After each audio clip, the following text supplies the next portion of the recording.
Şahsın dediler, ondan iki cihana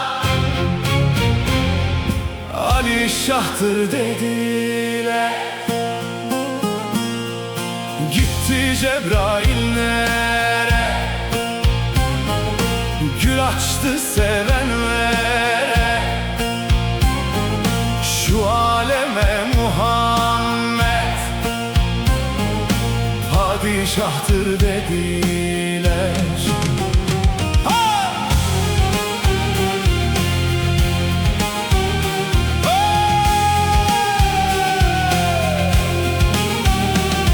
Sanma ki gül koydu, birinden kıtı duydu. Sorup da Muhammed'i peşinde Ali duydu.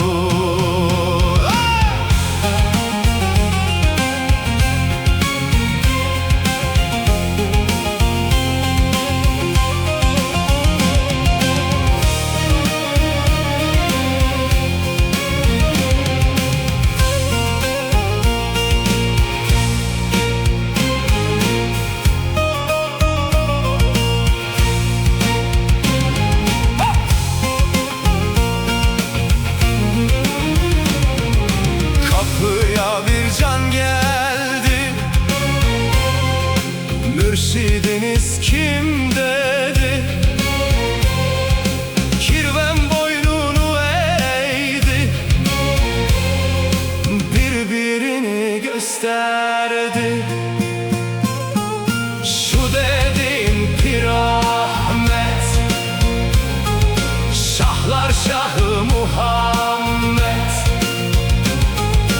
Birlikte bir bey oldu, geldi Allah'ı Salman.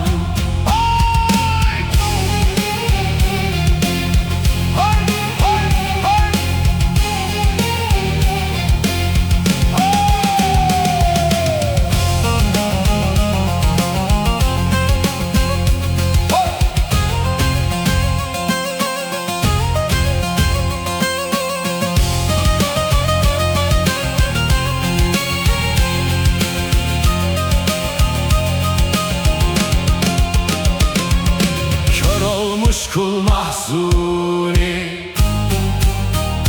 görmemiş erenleri, kiblegah eylemiş